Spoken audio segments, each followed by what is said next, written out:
Eskatologie in die Bybel, deel 8b.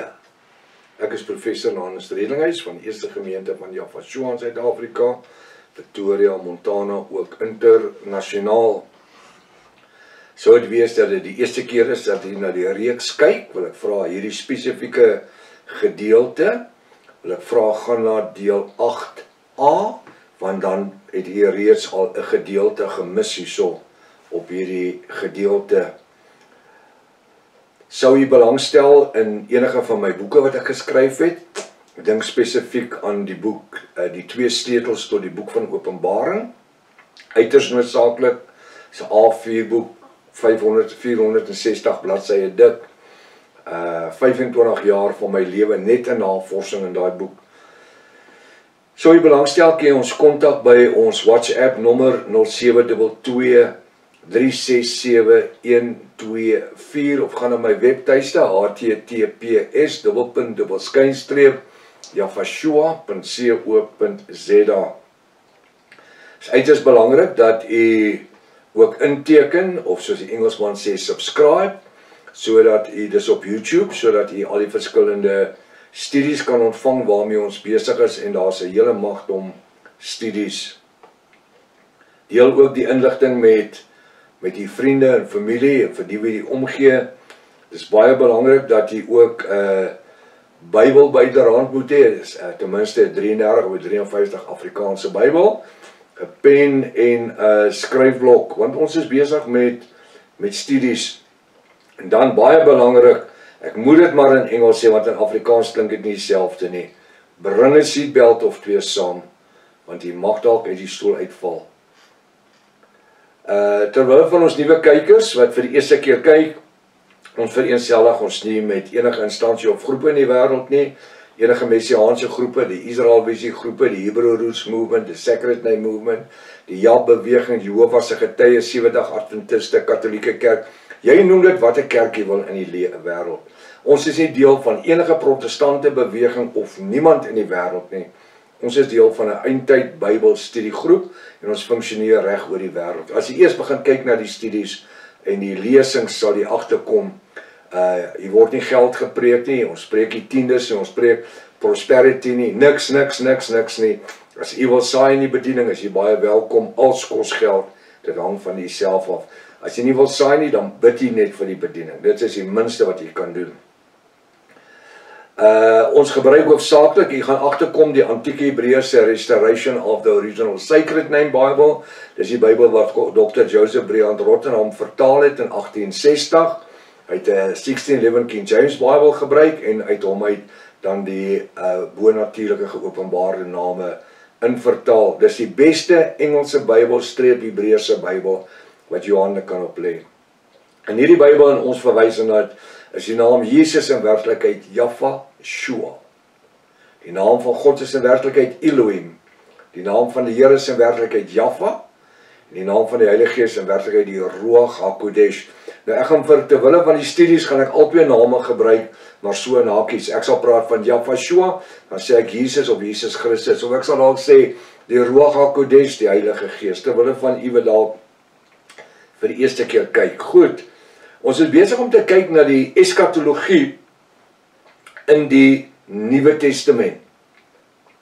En waar die vrouens ingebring word as deel van die bruid van Jaffa Shua.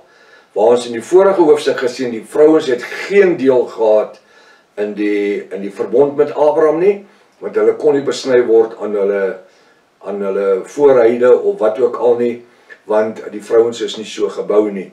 So op die einde van die dag was die belofte net vir die mans. Nou het ons gesien laasweek teen die einde is dat Jaffa het 'n plan met Jaffa Shua wat gebore was, wat dan ons verlosser en saligmaker kom word het en vir ons die hoëpriester geword het volgens die orde van Melchisedek.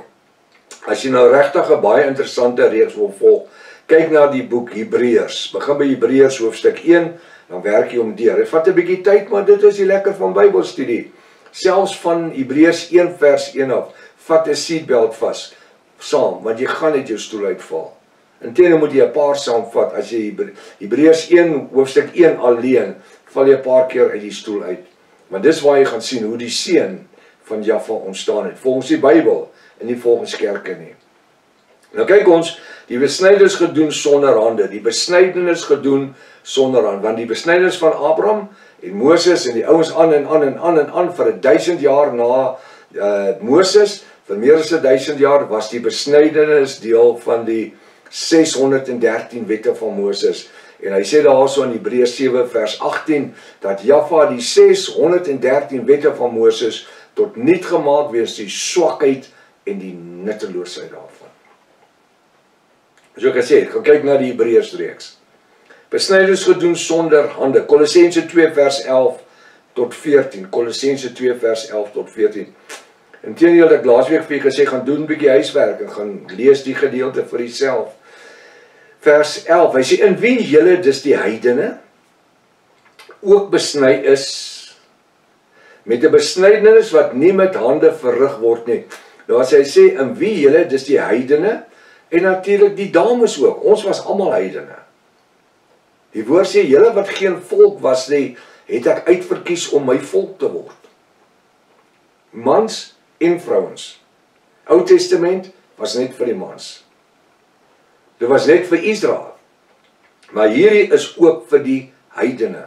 Onthou, ek het gesê vroeër laasweek dat Jaffa se bediening, Jesus se bediening was 3 jaar gewees, 2 jaar net na die volk Israel toe, 3de jaar, laaste jaar van sy bediening, net na die heidene toe, tot vandag toe. Meer as 2000 jaar later word die heidene steeds bedien met die evangelie van Jaffa.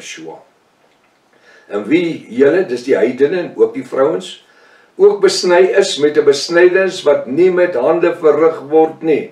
So is nie die besnydenis aan die vooruit nie. Deur die liggaam van die sondige vlees af te lê. Wat het die heidene anders te gedoen? Hulle het in sonde gelewe. Hulle het Baal gode aanbid. Hulle verskillende gode aanbid. Hulle was nie besny soos die Israeliete volgens die belofte van Vader Abraham met Jaffa almagtig, as 'n teken van die verbond nie. So met ander woorde, ons as heidene was nie verbondskinders nie. So hoe bring Jaffa dan ons as mens onder die genade in? Onder die belofte van Vader Abraham? Deur hy van ons 'n bruid wil maak vir Jaffa. En wie julle die heidene ook besny is met 'n besnydenis wat nie met hande, mensehande, verrig word nie. Deur die liggaam van sondige vlees af te lê. So met ander woorde, ek kom tot bekering. Ek lê die vleeslike sonde af. In die besnydenis, kyk my vingers, die genade van Jaffa, dis Christus. Het ons dit. So hoe word ek geestelik besny? Deur Jaffa se bo-natuurlike genadebloed. Daar's geen ander manier nie. Hoe word die vrouens geestelik besny? Deur die bo-natuurlike genadebloed van Jaffa. En ek is baie lief vir Galasiërs 3 vers 26, 29, ek gebruik dit altyd. Hy sê, ons wie ons in Jaffa laat onderdompel het, gedoop het, na ons tot bekering gekom het ons met Jaffa bekleed. Gaan kyk Galasiërs 3, 26, 29. Hy sê, daar's Engelse terme, Bybel wat sê, we put on Christ, die ou terme. So ek het my bruilofskleed aangetrek. Ons wie bekeerd is in Jaffa se naam, geonderdompel is tot die vergifnis van ons sonde, het wat gedoen? Ons met Jaffa bekleed. Daar's nie Jood of Griek nie, vryman of slaaf nie, man en vrou nie. Maar ons almal is een in Jaffa en volgens die genade van Abraham, volgens die belofte van Abraham, erfgename geword. So wat het gebeur? Ons het 'n besnydenis ontvang, wat nie met menshande verrig is nie. Halleluja. Wat is dit? Dis bekering. Dis die genadebloed van Jaffa. Hy het vir ons die hoëpriester kom word, wat nie nodig gehad het om vir homself 'n offer te bring nie, want hy het nie sonde gehad nie. Hy het sonde kom word deur aan 'n houtkruis te sterf. Alraai, so ons verstaan dit. Ek gaan net weer lees, en wie julle dis die heidene ook besny is met 'n besnydenis, wat ek sê heidene, mans en vrouens, ook besny is met 'n besnydenis wat nie met hande, mensehande verrig word nie, deur die liggaam van die sondige vlees, die vleis, af te lê. Dis wanneer tot bekering kom. In die besnydenis van die genade van Jafashua, dis Jesus Christus, vers 12. Omdat julle, wie heidene was, wie nou saam met Jafashua begrawe word, hoor nou die terme was, as ek my bekeer het, dan is ek nie meer 'n heiden nie. Ek het my omgedraai. Bekering beteken omkeer. Ek het 'n 4 reeks gedeelte wat daar is, wat op YouTube net stem. Wat's bekering, wat's bekering, wat is doop, wat is heiligmaking, kom ons begin. Wat is sonde, wat's bekering, wat's onderdompeling, wat's heiligmaking. Dis die 4. Dis vir mense wat nie weet nie. Jy moet voorbegin. Luister na dit, dis nie videostukke nie, dis op YouTube daar, dis op ons webtuiste, dit is net stemgedeeltes, maar ek wil hê, daar soveel inligting daar, wat vir jy soveel kan beteken. Nou hy sê vers 12, omdat julle, dis die bruid van Jafashua, ons het bruid geword, ons was nie bruid nie, saam met hom begrawe, hom is wie? Dis Jafashua, Jesus Christus. Hy sê mos, Galate 3:26-29, ons wie in Jafashua geonderdompel is, het ons met Jafashua beklee.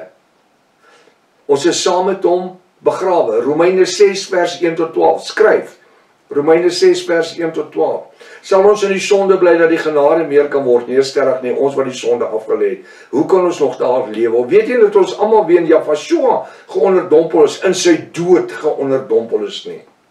Soos wat Jafashua begrawe is en opgestaan het, so vat ons die ou mens van sonde en ons begrawe hom, ek staan 'n nuwe mens op, en u kan nie vir my sê wat ek was nie, ek is 'n nuwe skepsel in Jafashua. Hy sê, omdat julle, wie nou bruid is, saam met hom, dis Jafashua of Jesus, begrawe is in die doop. So wat doen ons? Ons groei gelykvormig, Romeine 6 vers 1-12, waarin julle ook saam opgewek is, soos wat hy opgewek is, wanneer ek uit die water uit opklim, dan word ek opgewek in 'n nuwe lewe. Deur die geloof, wat is geloof? Hebreërs 1 vers 1 sê, die geloof is 'n vaste vertroue in die dinge wat ons nie sien nie, maar wat ons hoop. Jy kan hele Hebreërs 11 gaan lees. Dit gaan als oor geloof. Wat's geloof? Ons hou vas aan iets van 2000 jaar gelede, en ons glo dit asof dit gister gebeur het. Dis geloof. Deur die geloof in die werkinge van Jaffa, wie dit vir ons voorsien? Vader Jaffa, wat hom, wie is die hom? Jafashua, Jesus Christus, uit die dode opgewek het.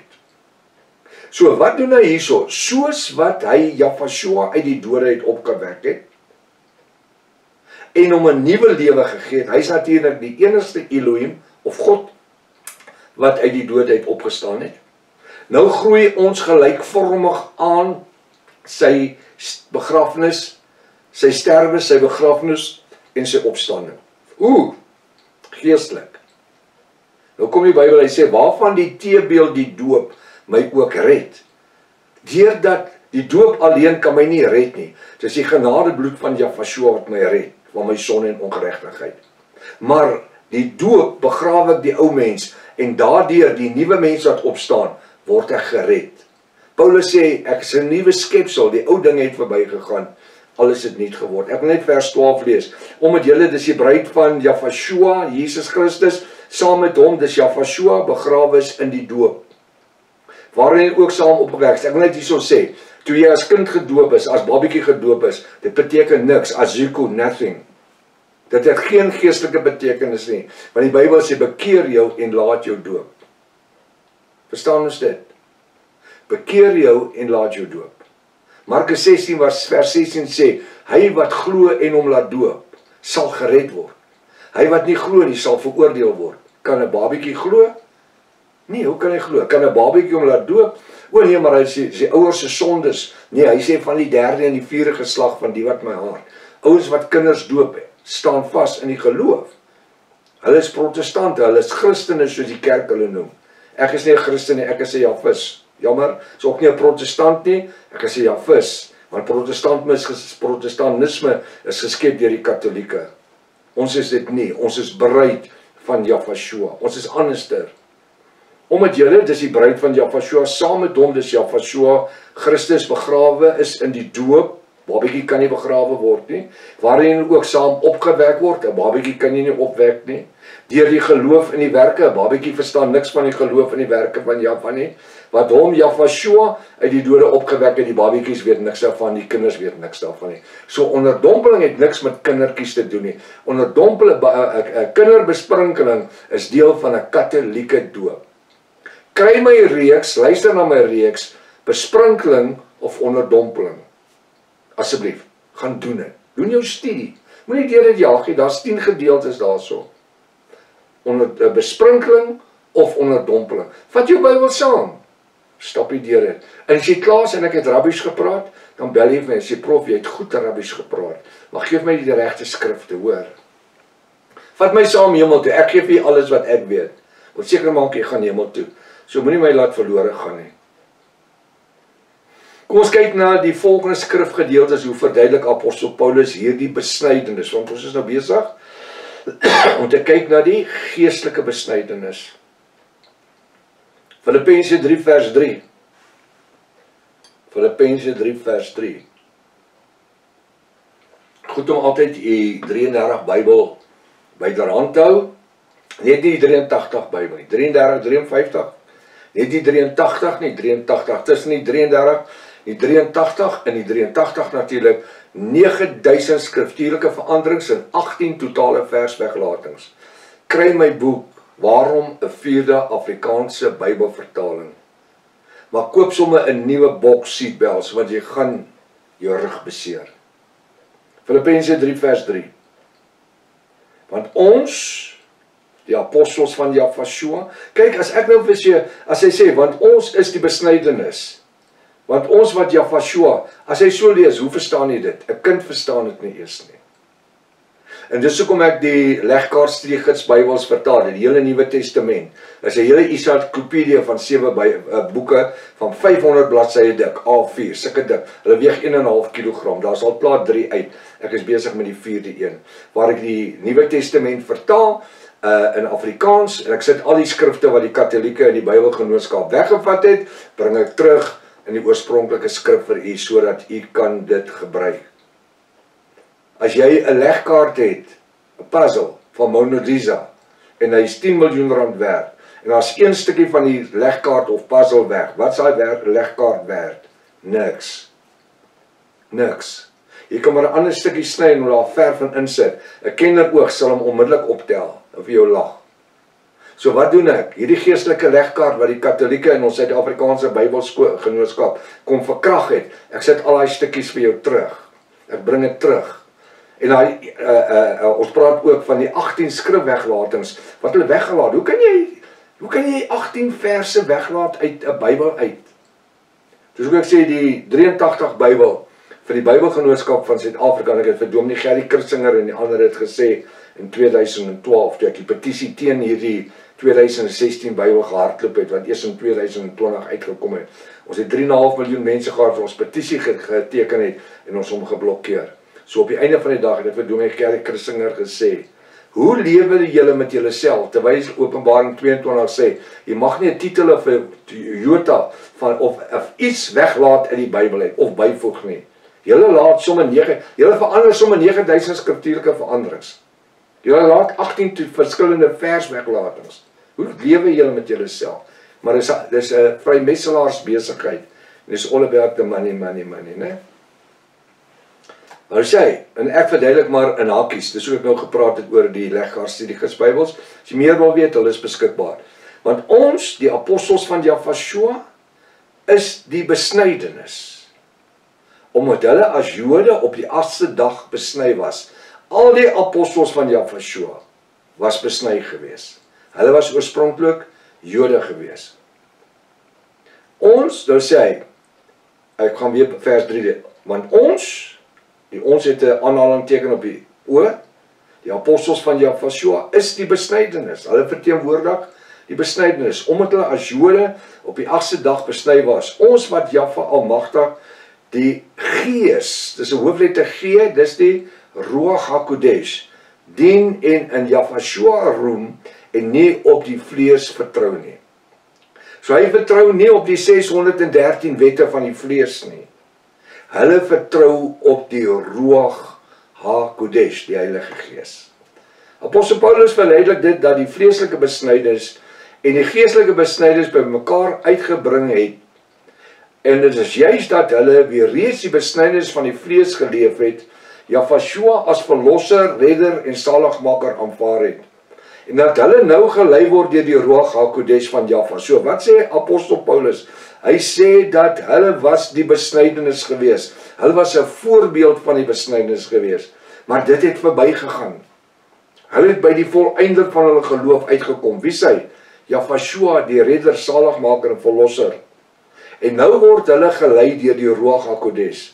Dit wat eens in die vlees verrig was, het nou kragteloos geword, omdat die bloed van Jahweh, sy kruisdood, sy opstanding, sy hemelvaart en die belofte van sy wederkoms, dis die parousia vir sy bruid, die gesame binding of krag vir die geestelike besnydenis geword het. Halleluja. Wat? Deur die genadebloed van Jahweh, sê Apostel Paulus, hulle is in die sielsdimensie besny. Hulle was aan die vlees besny, maar dit het van hulle van geen waarde geword nie, want onmiddellik het die hoëpriesterlike bediening van die offers van die lammetjies en die bokkies tot niet gegaan.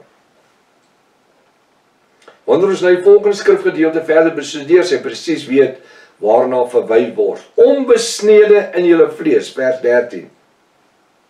En julle die heidene, wat dood was. Hy sê was is verlede tyd, 2000 jaar gelede. En julle die heidene wat dood was deur julle misdade en onbesnedenheid van julle vlees. Ons 2000 jaar later, ons was onbesnede in ons vlees, ons was nie besny soos die Jode nie, ons was heidene. En julle die heidene wat dood was deur die misdade en onbesnedenheid van julle vlees, het hy, dis Jahweh, of ek wil sê, het hy Jahweh, Jesus Christus, saam met hom lewend gemaak, deurdat hy julle, wie eens verlore was as heidene, al julle misdade vergeef het, nie 50% of 80% nie, al ons misdade en ons sondes het hy vergewe. Het hy ons geheel en al vergewe? Ja. Is daai ou mens begrawe in die bad van wedergeboorte? Ja. Het ek opgestaan 'n nuwe mens? Natuurlik. Wat gebeur nou? Nou moet ek in heiligmaking lewe die res van my lewe. Die geestelike dagvaarding, ek hou van die een, vers 14. En die skuldbrief, ek sê of geestelike dagvaarding, teen ons, wat met sy insettinge ons vyand was. Nou wat is die geestelike dagvaarding? Kan u my gou help? Luister weer. En die skuldbrief, wat is die skuldbrief of geestelike dagvaarding? Dit is die 613 wette van die Ou Testament. Jy was gedoem gewees deur daai 613 wette, want die mense kon nie onder dit lewe nie. En die skuldbrief, vers 14, die 613 wette van Moses, of die geestelike dagvaarding, teen ons, wie heidene was, wat met sy insettinge, die 613 wette, ons vyand was, want ons kon nie gered word deur dit nie, uitgedelg en weggeruim het. Wat het die genadebloed van Jahweh aan die kruis gedoen? Hy het dit uitgedelg en dit weggeruim, deur dit aan die kruis vas te naal. So wat sien ek as ek Jahweh sien aan die kruis? 613 wette, 'n hele Ou Testament, wat tot vervulling gekom het met die sterwe van Jahweh, waar hy sy bloed gestort het, as 'n hoëpriester, wat vir ons geword het, die heiligdom van Jahweh, deur wie ons tot die Allerhoogste, die skepper van hemel en aarde kan nader. Ek het nie 'n hoëpriester nodig om een keer 'n jaar my offertjie te bring nie. Ek het nie ramshorinkies nodig om vir my te blaas nie. Ek het nie maane en feeste nodig en ongesuurde brode en al die goed. Ons het dit nie nodig. Ons het die nagmaal, dis al wat ons het. Daar's 'n reeks wat hulle kom. Hy sla al die werk is gedoen. Ons moet net opneem. Is dit die 613 wette of die nagmaal? Ja, wat vir ons net die 1 Korinte 11 vers 23 tot 29, die nagmaal. Want so dikwels as julle by mekaar kom, verkondig julle die dood en die opstanding en die wederkoms van Jahweh totdat hy kom. Halleluja. Niks anders te nie. Daar's nie redding in die ander goed nie. Hoekom? Die ander goed is alles aan die kruis vasgenaal. Skeer hierdie uit jou Bybel uit as jy dit nie wil glo nie. Al wat ons nou moet doen is om net te glo. Wat ons is besig om uit die woord van Jahweh te leer, wat die bonatuurlike waarheid is, niks anderster as die bonatuurlike waarheid nie.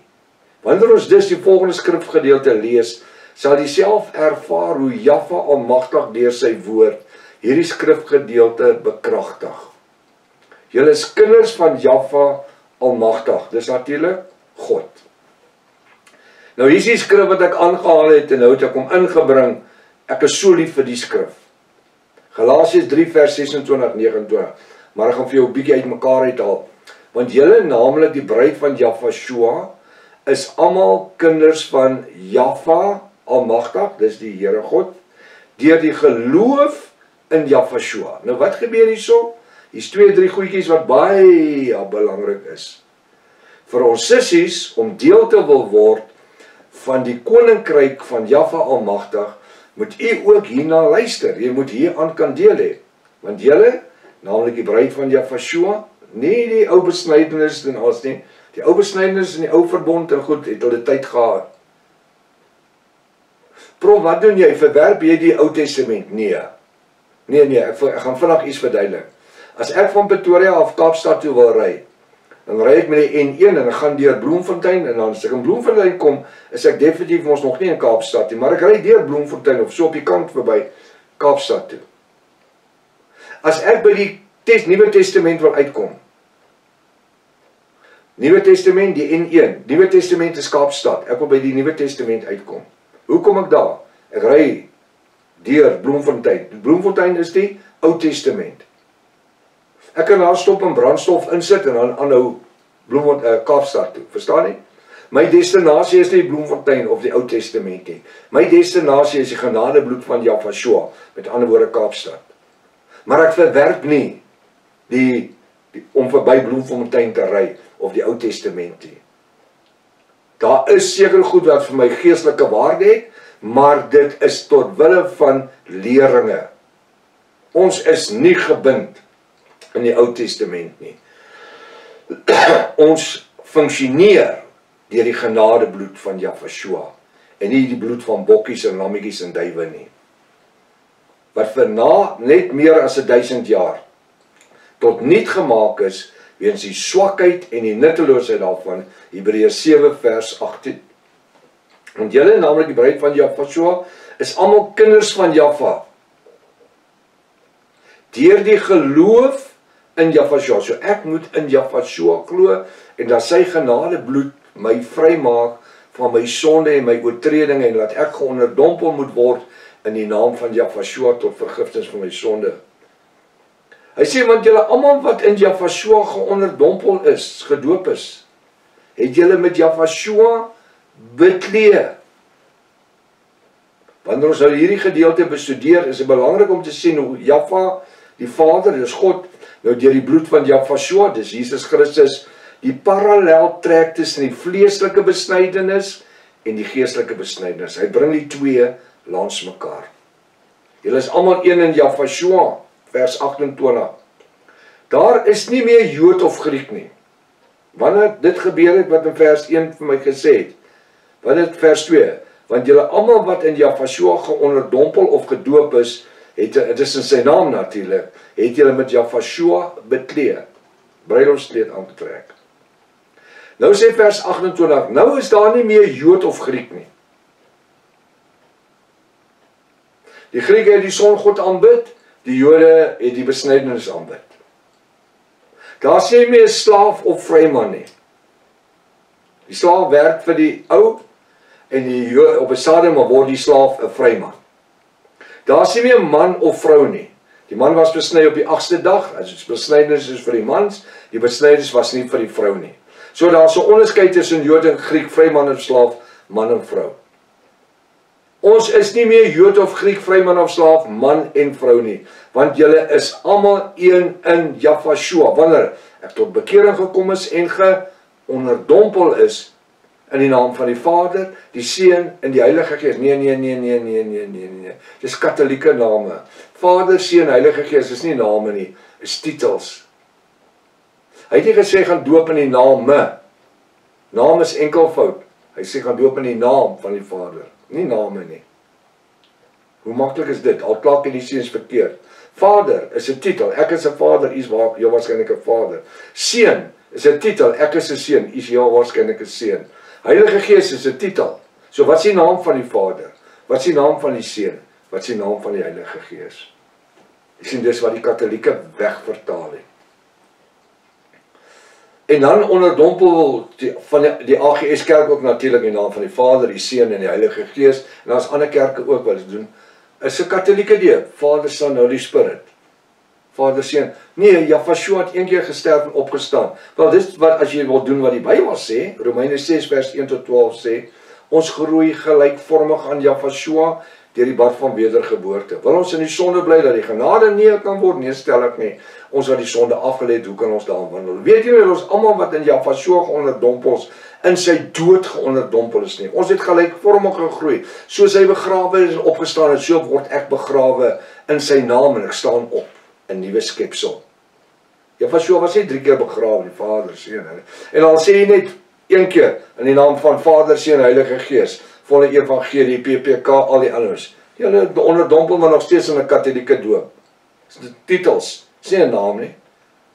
Gaan kyk in jou gewone 53 Afrikaanse Bybel. Of jy een plek kry in die hele Bybel waar iemand gedoop is in die naam van die Vader, die Seun of die Heilige Gees, of sommer net een keer in die naam van die Vader, Seun, Heilige Gees, in die 33 Bybel, 53, nie een keer nie, elke keer in die naam van Jesus Christus. Want dis ook verander, het was nie die naam Jesus Christus nie, sy naam was Jafashua. Die Jesus Christus wat julle aanbid, hy is eers in die 16de eeu is hy gebore, daar was nie so iemand gewees voor dit nie. Want die letter H het nie bestaan in die Grieks of in die Hebreëus nie. Tik sommer net op jou foon, AI is mos daar, die internet, né? Tik net AI. Dan vra hy net, when was the letter J created? Dan skrik jy om mors dood wat hy vir jou sê. In 1524. En voor dit? Sê die slim ouens, die I en die J is, nee. Die A en die Z is 2 verskillende letters met letterwaarde. Die M en die N wat reg langs mekaar is, wat amper dieselfde ding. Verskillende letters met letterwaardes. Die I en die J, totaal verskillende letters met verskillende waardes. So nie kon speel met slimheid nie, om 'n leuen waarin ons geglo het. Ek was daar. Ek het dit geglo vir 60 jaar van my lewe. Ek dink dit Jaffa dat partykeer van die hondjies wat gebore word, hulle oogies gaan oop na 6 of 7 dae. Hier op die 8ste dag gewoonlik sien almal. Maar daar's party wat bietjie langer vat. Ek was een van daai, my oogies wou nie oopgaan nie. Ek wou dit nie aanvaar nie. Ek kon net nie glo dat Jaffa sou in my lewe dat gebeur wat in my lewe gebeur het en dan aanbid ek 'n Baal naam nie. Het u dit geweet dat die woord Here beteken Baal? Ekskuus prof. Die woord Here beteken Baal? Wel, lees jou eie Bybel. Hosea 2 vers 15 en 16. Hy sê, jy sal my nie langer noem my Here nie. Nog 'n als hoofletters, H-E-R-E, baie mooi, né? Jy sal my nie langer noem my Here nie, maar my man, my Baal. Vers 16 sê, dan verwyder ek, dis die Vader, die name van die Baals. Dis die songod, Here, God, Baal, uit julle midde uit. Hy sê, jy sal kom en sê, Here, Here, in die naam het ek duiwels uitgedryf en siekes gesond gemaak. Hy sal sê, gaan weg jou vervloekte, ek ken jou nie. So wat beteken Here? Baal. So nou sê hy, vers 28, daar is nie meer Jood of Griek nie, daar is nie meer slaaf of vryman nie, daar is nie 'n man en vrou nie, want julle almal is een in Jafashua, erfgename volgens die belofte van Abraham. Vers 29, en as julle naamlik die bruid aan Jafashua, dis Christus behoort, dan is julle die nageslag van Abraham. Halleluja. Wat sê hy dan? Maar ek is dan nie aan my vlees besny nie. As heide nie. Die vrou kan nie aan haar vlees besny word nie. En dit is so 'n bietjie anders. So wat gebeur hierso? Kyk wat sê hy. En as julle, wie heidene was, wie nou bruid is, aan Jafashua behoort. Hoe het ek aan hom gekonnekteer geword? Deur die onderdompeling in sy naam.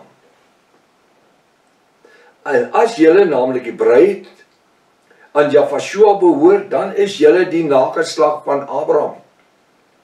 So daar is nie meer Jood of Griek nie, vryman of slaaf nie, man en vrou nie. Ons is nou die nageslag van Abraham. En volgens die belofte ook erfgename. So by sissies, julle kan op en afspring en sê, halleluja, Jaffa het iets bo-natuurlik gewerk. Prys sy naam, ekskuus tog. Weet een van die lawwe haartjies. Een van die dae gaan jy my kyk en ek het so 'n wit lip hierso, dan die hele snor afgesny. Dis natuurlik 'n groot huweliksmoeilikheid wil hê, né? Kan nie dink dat 'n ma so lief kan wees vir 'n man se snor nie. Maar hulle sê enige verandering is 'n verbetering. Ja, so wat gebeur? Ons het almal deel geword as heidene en as vrouens om deel te word aan die belofte van Abraham en dan is ons erfgename. Ons is deel van 'n koninklike priesterdom, sê die woord.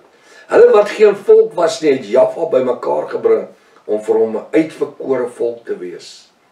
Nie besny met die besnydenis van hande nie, maar besny in die sielsdimensie, in die gees, deur die Ruach HaKodesh en die genadebloed van Jafashua.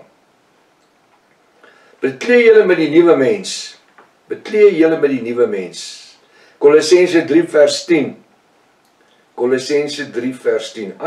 Ja, hierdie is dynamiet. Hierdie is pitkos. Vers 10. En julle naamlik die bruid van Jafashua, dis in hakies, dis Jesus, het julle met die nuwe mens bekleed en julle het julle met die nuwe mens bekleed wat vernuwe word tot kennis na die beeld van sy skepper. Die wat? Ons het tot nuwe kennis gekom. Het jy dit gesien? En julle, naamlik die bruid van Jafashua, het julle met die nuwe mens beklee. Die ou mens van sonde is begrawe. Wat vernuwe word tot kennis, na die beeld van sy skepper. Wie is my skepper? Vader Jaffa. En hoe kom ek tot hierdie beeld? Deur Bybelstudie. Jafashua het nie eendag by sy disippels gesê, gaan bou kerke nie. Hy sê, gaan van huis tot huis en breek brood. Hy het nie vir elke ouwe breinbrood gegee nie. Wat doen ons? Elke keer wat ek in hierdie stoel sit, dan breek ek met u die brood van die ewige lewe. Halleluja. Tot nuwe kennis. Let nou op na die volgende versgedeelte, hoe Jaffa, ons vader, deur apostel Paulus, die besnedenis en die onbesnedenis intrek onder die genade van sy seun, Jafashua. Halleluja. Vers 11. Kolossense 3:11. Want daar nie Griek of Jood, want daar is nie meer, hy sê, en daar is nie meer Griek of Jood, besnede of onbesnede, barbaar, schmied, slaaf, vryman is nie. Maar Jafashua, dis Jesus Christus, is alles en in almal. Wanneer? Nadat ons tot wedergeboorte gekom het, deur die genadebloed van Jafashua, volgens Johannes 3 vers 1 tot 11, en ons geonderdompel is in die naam van Jafashua tot vergifnis van sonde. Want Jafashua sê vir Nikodemus, Nikodemus sê, wat moet ek doen om gered te word? Maar hy dan die 613 wette, wat gaan soek in die nag by Jafashua? In die nag, hy wil nie sy gemeente moet sien, hy gaan na die rabbi toe neem. Nikodemus, Daai wette gaan vir jou niks beteken nie. They are null and void. Hulle word tot niet gemaak. Hoe word ek weergebore? Gaan ek weer in die skoot van my moeder, baarmoeder gebore? En jy moet jy verstandjie dink in Nikodemus. As jy nie wedergebore is in water en die Ruach HaKodesh nie, onderdompeling nie. Kind weet niks hiervan nie. Sal jy die koninkryk nie sien, jy sal nie ingaan nie. Dis die bruidskamer. Hoekom sê ek dit? Ek gaan maar net gou weer sê terwille van die nuwe mense. 2 sondaars hang aan die kruis van Jafashua weeskante. Linkerkantste hou spot met hom. As jy dan Jaffa is of die Elohim is, haal ons almal van die kruis af. Die ou op die regterkant sê Jafashua, dink aan my. Jafashua en die ou het 'n gesprek gehad vir 'n baie lang tyd. En hy neem Jafashua aan. Jafashua sê, vandag heden sê hy saam met, hy sê ek voorwaar ek sê vir hy sweer, vandag heden sê hy saam met my in die paradys wees. Paradys was nog nooit op die aarde nie. 3 keer in die Ou Testament, 3 keer in Openbaring, waar die paradys na verwys word, elke keer in die hemel. Paulus sê, hy weet van 'n man wat opgeruk is tot in die 3de hemel in die paradys. 3de hemel, dis waar die paradys is. So die ou, hy is nie gered nie, hy gaan paradys toe, maar Jafashua het nou net van Nikodemus gesê, jy sal die hemel nie sien nie. Nee, die bruidskamer. Die ou ook, hy was nie gered, hy was nie gedoop nie. Maar hy sê vir Nikodemus, jy moet onderdompel word. Jy kan paradys toe gaan tot in die 3de hemel. Jy kan deel van die troue wees as 'n gas. Maar as die partytjie aan die gang is, dan bly jy agter, want die bruid en die bruidegom ry na die honeymoon suite. Hulle gaan hulle self openbaar maak aan mekaar. Die skoonma en die skoonpa en die gaste bly by die partytjie. So as jy wil 'n gas wees, kan jy by die partytjie bly in die paradys. Hulle gaan na die 7de hemel toe. Nou sê hy vir ons, volgens Johannes 3 vers 1 tot 11, en jy kan dit gaan lees. En dan sien ek dat Nikodemus het hom waarskynlik bekeer. Nadat Jafashua met hom gepraat het. Prof, hoe weet jy dit? Wel, ek kan tussen die lyne lees. Hoe lees jy tussen die lyne? Wel, hy sê, Josef van Arimatea, wie het Jafashua van die graf van die kruis afgehaal, toe hy gesterf het? Josef van Arimatea. En wie het hom gehelp? Het jy al ooit gekyk wie het hom gehelp? Die ou met die naam van Nikodemus. Josef van Arimatea en Nikodemus was vriende gewees. Josef van Arimatea het Jafashua gevolg waar hy gegaan het. So daar's heel waarskynlik het Nikodemus saam met Jafashua gestap. Onthou elke dingetjie is nie 'n woord en woord opgeteken nie. Josef van Arimatea en Nikodemus het Jafashua na die graf toe gevat en sy lyk gebalsem. Het jy dit geweet? Die Bybel sê so. Gaan kyk.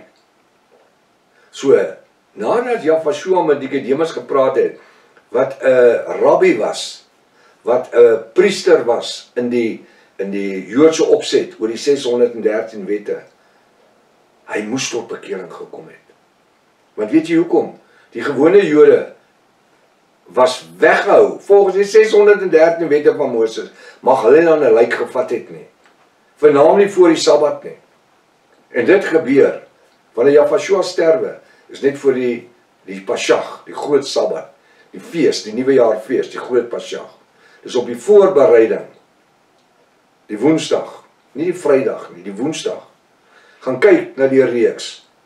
En nou wil ek vir julle pastore sê wat kyk, en enigiemand gaan kyk, wanneer was Jafashua, wanneer was Jesus, ek die terme Jesus gebruik, wanneer was Jesus gekruisig, dis op YouTube, gaan kyk daar.